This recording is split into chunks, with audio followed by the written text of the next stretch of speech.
Buenas tardes, docente. Buenas tardes, compañeros. Reciban un cordial saludo de mi persona. Soy la estudiante Yasmira Alison Montalbán Cancho de la carrera de Psicología del primer ciclo, en donde abordaré el tema de los lóbulos del cerebro y sus funciones. En breves compartiré las diapositivas para hacer una profundización en el tema.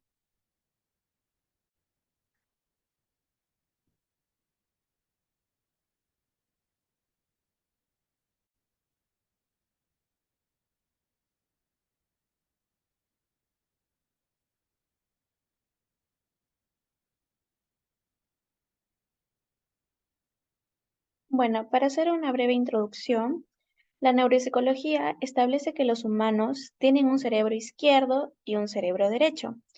Ambos hemisferios están conectados en diferentes puntos, pero la conexión principal entre las cortezas cerebrales se da en la izquierda y en la derecha. A partir del siglo XIX, Gall veía el cerebro como un complejo de órganos cerebrales dentro de los cuales se ubicaban fenómenos complejos como el sentido de la comparación, la memoria, el amor paterno y el estilo poético. Ahora, para profundizar un poco más sobre el cerebro, es la porción más grande del encéfalo y está formada por dos hemisferios o mitades. El cerebro controla los movimientos voluntarios, el habla, la inteligencia, la memoria, las emociones y procesa la información que recibe a través de los sentidos. Ya dando esta breve explicación, pasamos a los lóbulos. Tenemos cuatro lóbulos: el lóbulo frontal, el lóbulo parietal, el lóbulo temporal y el lóbulo occipital. Ahora, en el lóbulo frontal es el más grande del cerebro y constituye casi un tercio del hemisferio. Muchos de ellos están ubicados en la fosa frontal, en la placa orbitaria del hueso frontal. El lóbulo frontal forma la parte más anterior del hemisferio cerebral, separado del lóbulo parietal posterior por el surco medio y de los lóbulos temporales posterior e inferior por el surco lateral. Se caracteriza por su papel en el procesamiento de funciones cognitivas más complejas, tales como la planificación, coordinación, ejecución y control de la conducta. Hace posible el establecimiento de metas, la previsión, la articulación del lenguaje y la regulación de las emociones. Además, nace la capacidad para tener empatía y establecer la teoría de la mente. Ahora pasamos al lóbulo parietal, en donde nos indica que se encuentra justo debajo del hueso parietal, posterior al lóbulo frontal y anterior y superior a los lóbulos temporal y occipital. Está relacionado con la percepción de los estímulos táctiles, la presión, la temperatura o el dolor. También está implicado en el conocimiento de los números y control de movimientos.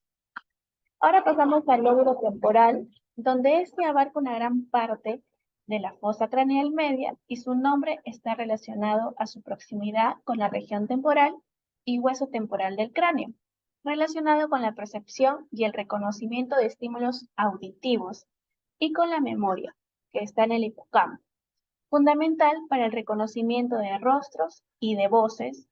Una lesión en esta área podría provocar prosopagnosia o incapacidad para reconocer caras. Y por último, pero no menos importante, encontramos a lo que es el lóbulo occipital, que se encuentra justo inferior al hueso occipital. Forma la porción más posterior del cerebro, ubicándose detrás de los lóbulos parietal y temporal. Este se ubica sobre el tentorio del cerebelo, mientras que su cara medial está orientada hacia la hoz del cerebro. El lóbulo occipital está dividido en diferentes áreas. Cada una de ellas se encarga del procesamiento de una serie de funciones determinadas.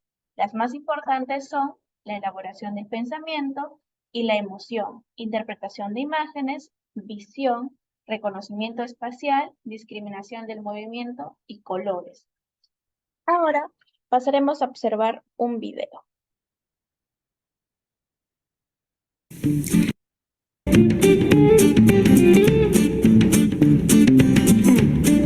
concentra la mayoría de los cuerpos celulares de las neuronas.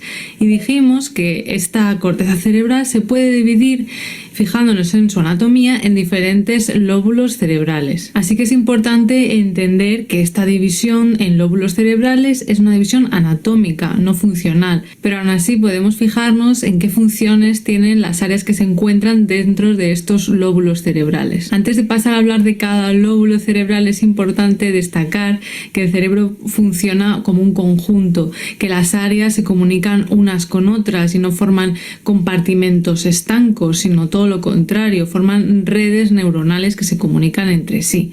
Pero dicho esto, sí que podemos ver que algunas regiones del cerebro tienen funciones más especializadas. Los nombres de los lóbulos se corresponden a los nombres de los huesos del cráneo que se sitúan en la misma región, pero pues por encima en el cráneo. Y también es importante destacar que, por supuesto, como tenemos dos hemisferios, aunque hablemos de cada uno de los lóbulos por separado en singular, siempre habrá dos lóbulos, uno por cada hemisferio. El lóbulo occipital es el que tenemos en la región posterior del cerebro, aquí por la parte de la nuca, y su función principal es procesar la información visual. En este lóbulo se encuentra la corteza primaria visual, que recibe información de nuestras retinas. El lóbulo temporal se encuentra más o menos en la zona de la oreja, por aquí, lo que correspondería pues al hueso temporal, y se encarga de procesar la información auditiva, incluyendo el lenguaje, que se procesa en el área de Wernicke. Y también en este lóbulo temporal se procesan algunas formas de memoria. El lóbulo parietal se sitúa por encima de la oreja, por esta región más superior de aquí, y en él se encuentra, por ejemplo, la corteza somatosensorial, que se encarga de procesar la información sensorial del tacto, el dolor, la temperatura y también la información de la posición de nuestras extremidades. En este lóbulo se integra la información procedente de diferentes sentidos y también se procesan algunos aspectos de la información espacial, de la lectura y de la aritmética. Por último tenemos al lóbulo frontal, que como su propio nombre indica, se encuentra en la zona frontal de nuestro cerebro, y es este lóbulo el que normalmente se considera que nos diferencia de nuestros primos, los primates, es decir, del resto de primates, porque nosotros también somos primates, no lo olvidemos. Este es el lóbulo encargado de nuestras funciones ejecutivas, que nos ayudan a razonar, a planificar, a tomar decisiones, a inhibir conductas no adecuadas. Y también en este lóbulo, justo en la frontera con el lóbulo parietal, se encuentra la corteza motora primaria, que se encarga de que podamos mover nuestros músculos voluntariamente. Y en este lóbulo frontal se encuentra también el área de Broca, que nos permite poner nuestros pensamientos en palabras. Por supuesto, esta explicación es una visión simplificada de cómo funciona el cerebro y de cómo se divide, porque luego ya dentro de cada lóbulo tenemos subdivisiones y, como comentaba, estas regiones están comunicadas unas con otras a través de la sustancia blanca, como vimos en el vídeo de la sustancia blanca. Hasta ahora nos hemos centrado en la parte superficial del cerebro, en la corteza, pero en los próximos vídeos de esta... Bueno, a continuación observamos una imagen en donde tenemos a los lóbulos y cuáles son sus funciones principales. En el lóbulo frontal tenemos lo que es el control de la conducta, la toma de decisiones, la planificación, coordinación, ejecución y lo que son las emociones. En el lóbulo parietal sabemos que está la temperatura, el tacto, el gusto, el olfato y la presión. En el lóbulo temporal encontramos lo que es el aprendizaje, la memoria y la audición.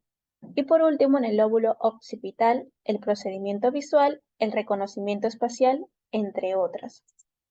Ahora, anatómicamente observemos esta imagen en donde podemos observar en dónde está encontrado lo que es el lóbulo frontal, que es esto de aquí que están observando, el lóbulo parietal, el lóbulo temporal y por último el lóbulo occipital.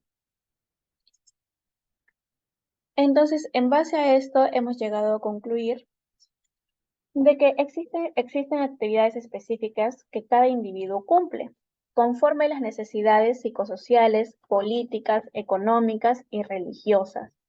En determinado momento cumplimos una amplia gama de acciones que buscan satisfacer los requerimientos físicos o emocionales.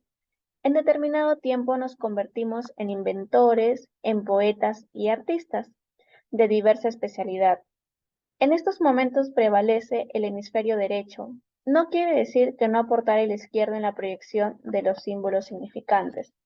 Entonces llegamos a la conclusión que en lo izquierdo-derecho es morfológico, hemisferio más ancho que el derecho. No hay hemisferio dominante, los dos desempeñan funciones complementarias. Por tanto, hoy se utiliza el término lateralización cerebral en lugar de dominancia cerebral. El hipotálamo participa directamente en conductas emotivas como ira, el terror y el placer. Además, desempeña una función central en momentos de estrés, pues coordina e integra la actividad superior. Ahora, como un dato extra, en los pacientes con epilepsia se han cortado el cuerpo calloso con el fin de aliviar los síntomas.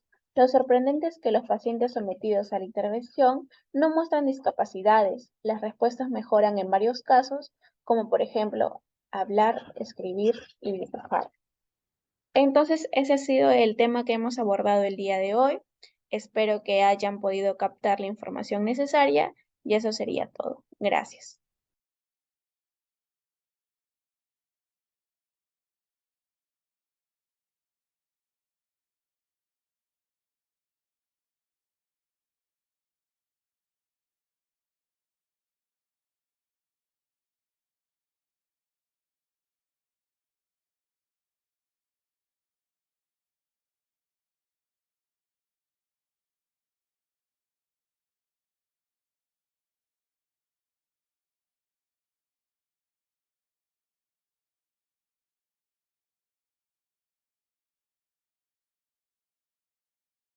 Encontrar, incluso si vamos a hablar de cerebro, tenemos que hablar solamente de esta porción del encéfalo. Cuando hablamos del encéfalo estamos hablando de cerebro, tallo cerebral y cerebelo. ¿Listo? Entonces, si lo miramos, lo primero que encontramos es una serie de accidentes o de estructuras que ocupan toda la parte externa de los hemisferios cerebrales, que son estas estructuras de acá, que son los giros. Y separando cada uno de ellos encontramos esto, que son los surcos o las fisuras. Bien. Además encontramos que el encéfalo está dividido en dos. Tenemos un hemisferio cerebral derecho, ¿cierto? Este corresponde a todo un hemisferio encefálico, un hemisferio cerebral, este es el izquierdo, un hemisferio cerebral derecho y un hemisferio cerebral izquierdo. ¿Listo? Muy bien. Separando ambos hemisferios cerebrales nos encontramos este accidente acá, que es el surco interhemisférico, ¿cierto? Fácil. Muy bien. Entonces, el cerebro, para poderlo entender mucho mejor, lo dividimos en lóbulos. Eso es una división que se ha hecho, digamos, artificialmente para poder que lo comprendamos mejor y además para hacer las referencias anatómicas y lo que se requiera para el trabajo con el cerebro. Entonces lo dividimos en 4 lóbulos: lóbulo frontal, lóbulo parietal, lóbulo occipital y lóbulo temporal. Entonces, ¿cuál es el límite entre cada uno de esos lóbulos? Entonces tenemos varios surcos y fisuras que son importantes. Esta de acá, que es la más grande de todas, ¿cuál es esa? Silvio. La de silvio lateral, la fisura de silvio lateral. Algunos autores hacen diferencia de surcos y fisuras. Hablan que una fisura es mucho más profunda que un surco y además modifica notablemente la sustancia blanca, ¿cierto? Otros pues no lo manejan más indiferenciado. Muy bien. Tenemos esta de acá. ¿Cuál será esa? Rolando. La de Rolando, el surco de Rolando o central.